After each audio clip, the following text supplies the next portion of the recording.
Shalom à vous. Je salue la Côte d'Ivoire,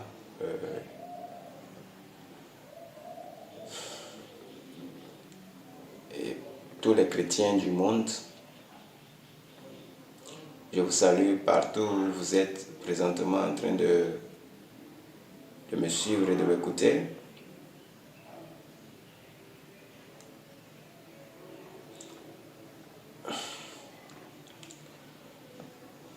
Je tiens à m'adresser directement au chef de l'État, à l'ancien chef de l'État Laurent Gbagbo, suite à des événements actuels. Et tout d'abord, je lui souhaite bienvenue ou bonne arrivée sur la terre natale. Je voudrais vous rappeler que nous sommes déjà au temps du réveil mondial en Afrique. Et cela sera possible grâce à des méthodes spirituelles, méthodes purement spirituelles. Les méthodes politiques ou militaires n'amèneront pas l'Afrique à la dimension de première puissance. Mais ce n'est pas des méthodes purement spirituelles, parce que cela viendra de la part du Seigneur. Cela viendra de la part du Seigneur, ça viendra de la part de Dieu. Et c'est Dieu qui prendra en charge les choses. Je veux m'adresser à toi particulièrement.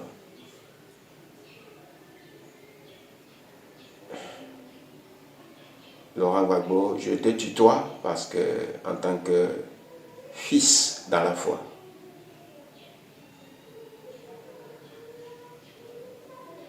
j'avais déjà dit une fois qu'en réalité, l'erreur a été déjà faite dès le début. On ne peut pas défendre Dieu par des armes physiques. Vous ne pouvez pas défendre une vision par des armes physiques. Prier au même moment et tenir des armes pour défendre votre cause au nom de Jésus, c'était une erreur. Et vous avez payé les conséquences de cette erreur. Parce que Dieu n'était pas dedans.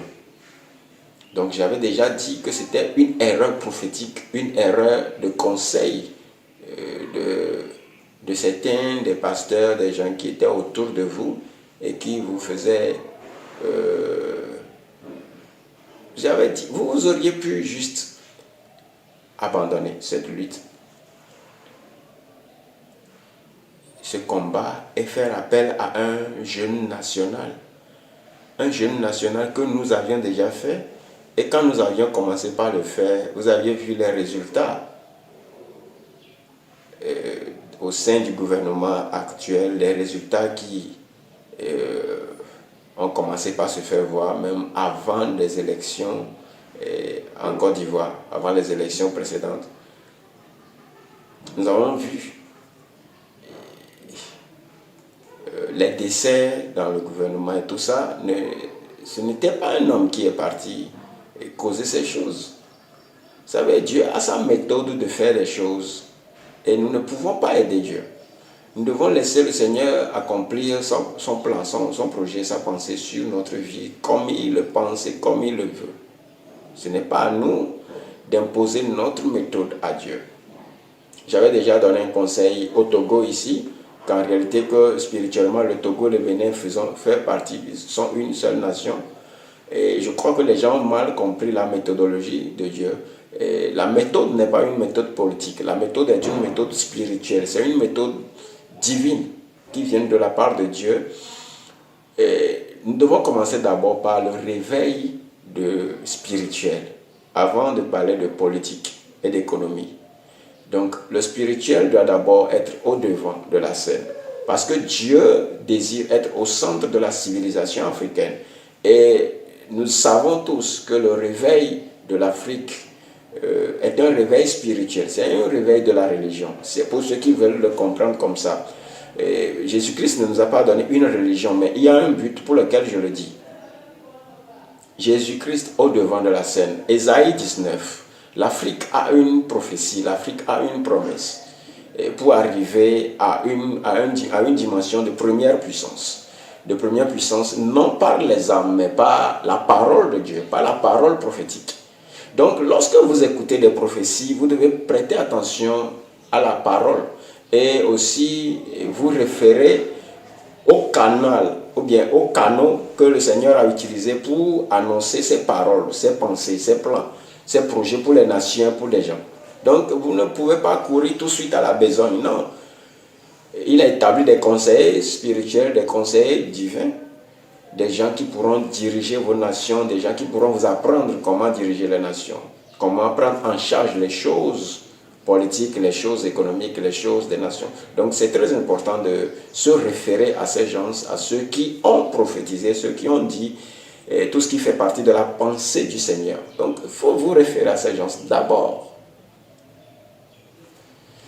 J'ai constaté que dans toutes les premières puissances, il y a eu d'abord réveil spirituel, que ce soit l'Angleterre, par John Wesley, que ce soit par l'Allemagne, par Martin Luther, que ce soit par la France, par Jean Calvin, ou l'Amérique par les gens comme Charles Finney, Catherine Kuhlman. Il y avait eu beaucoup de réveils. La Chine a connu des réveils d'abord spirituels. Bon, pour ceux qui ne le comprennent pas, des réveils de la religion, c'est-à-dire que des réveils qui viennent par l'Église de Jésus. Une intervention divine de Dieu d'abord. Et Dieu laisse des répercussions de cette visitation.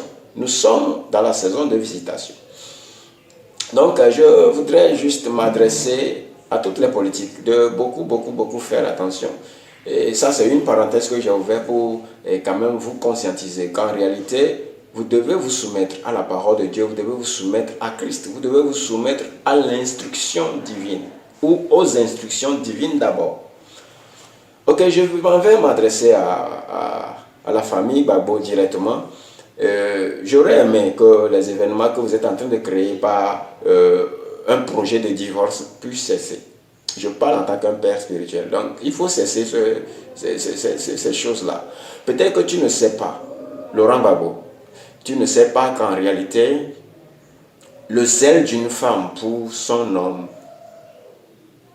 tu ne le comprends pas. Si tu le comprends, tu sauras que cette femme a pris toute sa vie pour défendre ta cause, pour défendre une vision te concernant toi. Ce n'est pas par ceux qui font les mains comme ça, font les doigts comme ça, ou qui font les triangles, les équerres. Ce n'est pas par cette religion, ce club-là, que tu étais devenu chef d'État. Tu es devenu chef d'État par l'évangélique, par l'église évangélique, par une femme évangéliste, quelqu'un qui a mobilisé des hommes spirituels, des pasteurs, pour rester autour de toi, pour t'amener là où tu as été, en tant que chef d'État, pour pouvoir accomplir ta destinée. Tu t'es référé à Christ. Tu t'es référé à Christ. Peut-être que tu ne comprends pas, parce que l'âge nous enseigne beaucoup de choses. Et j'aurais aimé que tu abandonnes ce projet de divorce, comme si c'était une trahison. Non. C'était une erreur. Une erreur de prier Dieu à la fois et de tenir encore des armes physiques pour défendre la cause de Dieu. Je l'avais déjà dit en 2020, c'était une erreur. C'était une erreur des conseils spirituels, des conseils politiques. Et peut-être aussi d'elle. Mais tu étais dedans. C'était toi qu'elle défendait. C'était la cause, la vision qu'elle défendait. Tu étais un homme. Tu aurais pu dire non en tant que chef d'État. Non, je dis non. Tu aurais pu aller publiquement devant la télé, devant les médias pour dire non. Je dis non à la guerre. Tu aurais pu le faire. Prends ta responsabilité. Parce que l'homme est le chef de la famille. Donc tu n'avais pas joué le rôle de chef de famille. Donc les conséquences étaient là. Donc ces conséquences, elle aussi l'a subi. Et je ne sais pas si peut-être tu voudrais juste t'en séparer à cause des choses qui lui sont arrivées. Voilà, de façon intime, avec les rebelles et tout ça. Je ne sais pas si C'est ça. C'est son dénigrement public où elle a été à presque dénudée, presque nue. Je ne sais pas si c'est ça qui te pousse par jalousie à vouloir te séparer ou c'est réellement parce que tu penses que tu as été trahi, trompé. Tu as dit, ce langage est un langage de trahison. Tu es élu de Dieu, aimé de Dieu. Et j'aurais aimé que tu réfléchisses 2 fois à ce que tu veux faire. Je te parle en tant que fils. Ok? Oui, tu es un fils de la foi chrétienne. C'est pourquoi je te parle, je te tutoie. Revois cette décision. Je crois que ta seconde femme musulmane sait que dans la religion musulmane, les hommes se marient avec 2 femmes, 3 femmes, 4. Donc, il faut négocier avec elle pour toujours garder celle qui s'est combattue toute sa vie pour que tu sois chef d'État. Tu ne l'es pas devenu par ce club-là que tu es en train de rejoindre déjà. Parce que je sais les choses qui se sont passées. Tu n'es pas Nelson Mandela. Je l'avais déjà dit en 2020. Tu n'es pas Nelson Mandela. Parce que Mandela, justement, a fait les mêmes choses quelque part. Avant de devenir chef d'État, il a négocié avec ces gens-là pour rentrer dans ce club. Et c'était par ce serment, c'est par cette alliance qu'un jour, du coup, celui qui était ennemi, adversaire farouche, est devenu du coup ami de ceux qu'il combattait ou de ceux qui le combattaient à mort. Parce qu'il est parti rentrer dans ce club-là, de ceux qui font comme ça, comme des signes. Et voilà. Et je crois que toi aussi, tu es en train de prendre ce chemin. Tu étais dedans, mais tu avais quitté avant d'être élu chef d'État. C'est Dieu qui t'a mis là-bas. Maintenant, ces erreurs peuvent être pardonnables. Donc, j'aurais aimé que tu pardonnes à ta femme. Tu la pardonnes ses erreurs. Si c'est elle qui l'a commis, mais tu as manqué ta responsabilité en tant qu'homme et en tant que leader d'une nation. Tu aurais pu dire non, non à la guerre, non aux prises des armes. Mais elle a payé les conséquences. Tu as payé ta part.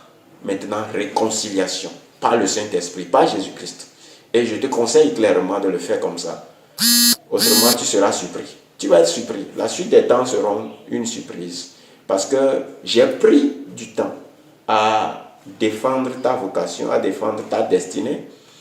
Et peut-être que tu ne le sais pas.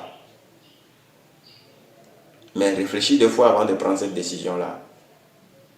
Réfléchis 2 fois. Peut-être que tu veux faire une séparation du corps, d'accord, fais ça. Mais aller devant la justice, dénigrer celle avec qui tu as fait des combats ensemble, je ne pense pas que cela soit sage. Sage pour quelqu'un comme toi, non, ce n'est pas sage. Tu peux à l'amiable te séparer de corps. Déjà l'âge ne permet plus de parler de trop d'intimité, de tout ça. Donc vous pouvez marcher en tant que 2 personnes matures ou 3 personnes matures. C'est important. Donc j'aurais aimé que tu y réfléchisses. Tu y penses 2 fois pour ne pas commettre une erreur que tu vas regretter. Ne commets pas une erreur que tu vas regretter après. Parce que Dieu ne se répand pas de ses dons, mais les hommes peuvent empêcher Dieu d'accomplir dans leur vie ce qu'il a prévu. Par une prophétie, j'avais déjà vu plutôt ton fils, Blé Goudé. C'était lui que j'ai plutôt vu que par la suite des temps, quand il va prendre en charge les choses, continuer les choses, c'est lui que j'avais plutôt vu dévier vers cette religion-là, ce club-là. Et nous avions eu le temps de prier pour que cela n'arrive pas dans sa vie. Et ce n'est pas toi qui iras loin jusqu'à aller là-bas. Parce que je suis certain que si tu as toujours l'esprit de Jésus-Christ, si tu as toujours cette confiance en Christ, tu ne demanderais pas ce divorce. Tu ne ferais pas l'erreur là. Donc tu es en train de renoncer à celui qui t'avait fait régner et qui t'a juste un peu puni à cause de manque de responsabilité pour aller rejoindre l'ennemi de Dieu.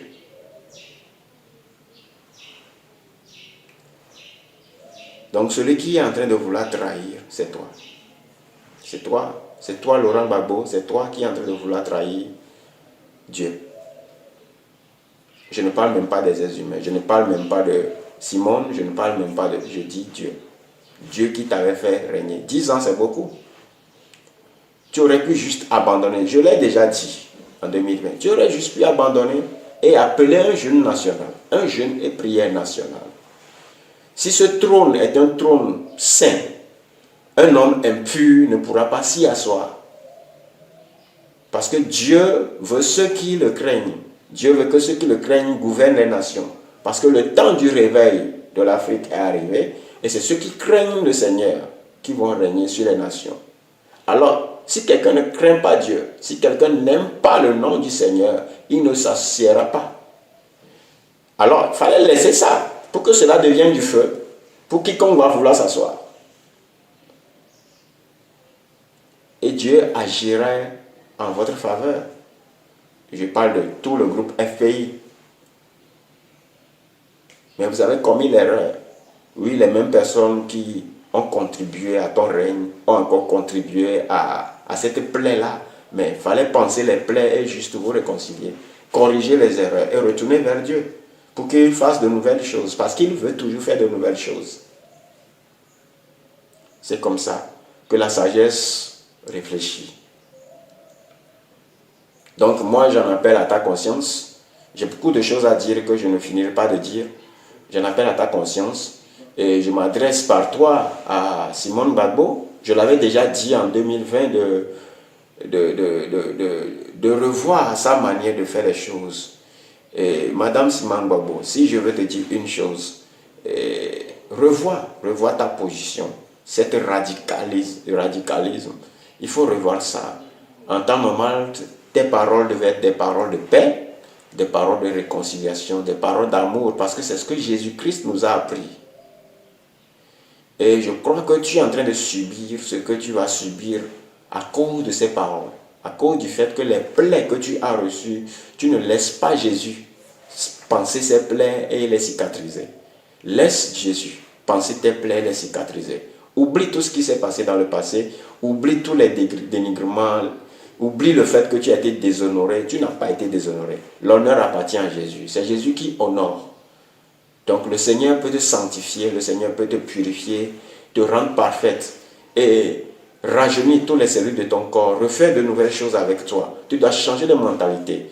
Je t'avais déjà adressé cette parole de revoir ta position et que par toi, que ta bouche puisse quand même semer la paix, la réconciliation nationale en Côte d'Ivoire. Donc c'était ça mon message que je t'avais adressé, mais je crois, j'ai pensé que tu n'avais pas pris ça en compte.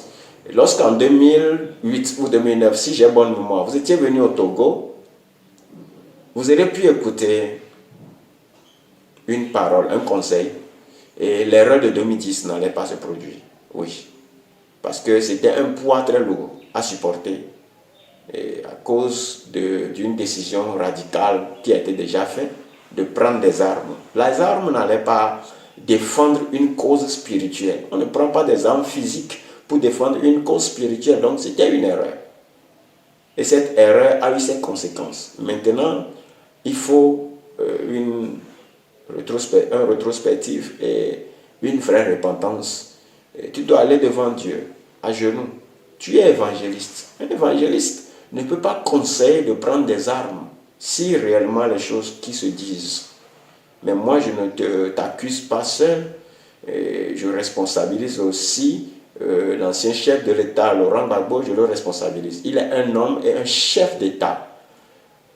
Un homme de vision qui aurait pu prendre la voix et dire non.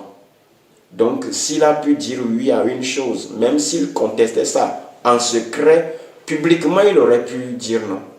Parce que c'est lui le président, il aurait pu dire non. Mais s'il n'a pas dit non, et qu'aujourd'hui, il te fait porter la charge là, c'est qu'en réalité, toi aussi, dans ton cœur, tu n'étais pas encore repenti, et tu n'as pas encore pris ton temps de te repentir, d'aller devant le trône, de demander à Dieu de sanctifier ton cœur, que Dieu sanctifie ton cœur et qu'il console ton cœur et qu'il pense tes plaies. Et que tu marches maintenant dans l'amour et dans la compassion. C'est ça. Mais lorsque tu es toujours sur le terrain de l'adversité, tu paieras ces choses. C'est Dieu qui laisse faire pour te punir un peu. Dieu est sage. Donc, je te le dis encore en tant que prophète de Dieu et en tant qu'un père spirituel, oui, parce que pour quiconque est chef d'État et choisi de Dieu, sera forcément dans ma grâce. Je le dis à qui veut l'entendre, qui veut le croire ou pas. Je prie pour vous, je prie pour la famille Babo, que l'esprit de paix soit établi parmi vous, que l'esprit de grâce, que l'esprit de faveur, que le ministère du sang de Jésus soit mis en évidence dans vos cœurs, dans votre pensée, dans vos décisions, que le ministère du Saint-Esprit soit manifesté, soit mis en évidence, que le ministère des anges commence maintenant au nom de Jésus. Je prie que Dieu qui pardonne et qui réconcilie prenne en charge votre destinée, vos décisions. Je demande que le Saint-Esprit rentre dans chaque décision que vous allez prendre dans cette famille. Et je prie pour la Côte d'Ivoire, qu'il y ait la paix en Côte d'Ivoire, que l'esprit de grâce saisisse cette nation et que le projet et le plan de Dieu pour cette nation commence par s'accomplir au nom de Jésus. Je prie que tout esprit de guerre, tout esprit de haine soit stoppé.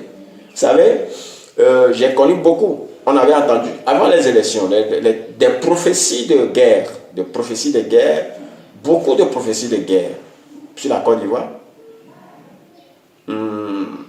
Je suis celui qui a dit non. Ok? On a passé juste 2 heures de temps pour dire stop à la guerre, pour dire stop au bain de sang. Parce qu'on parle d'autorité prophétique.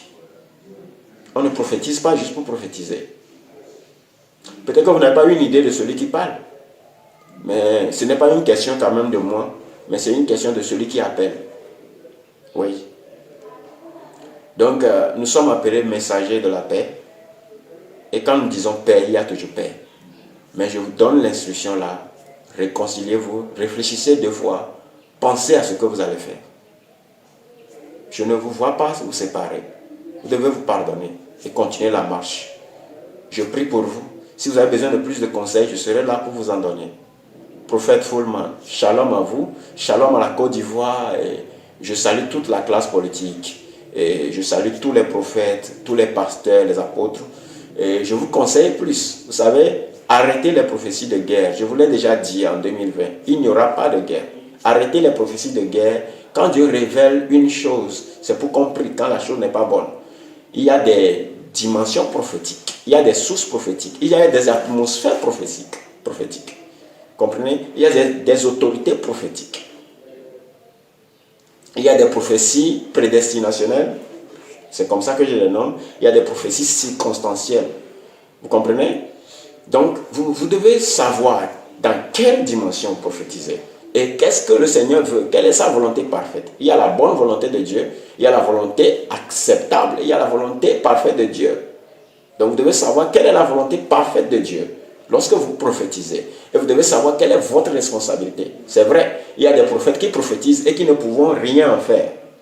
Mais il y a des prophètes qui ont reçu l'autorité de faire de quelque chose ce qu'ils disent.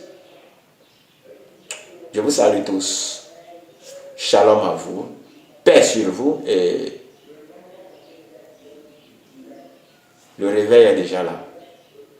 Tenez-vous prêts. Sanctifiez-vous. Purifiez-vous. Je prie pour l'Église de Jésus-Christ en Côte d'Ivoire et dans toute la francophonie. Que la connaissance de Christ prenne contrôle, soit établie dans les églises, afin que le réveil soit efficace. Au nom de Jésus. Shalom.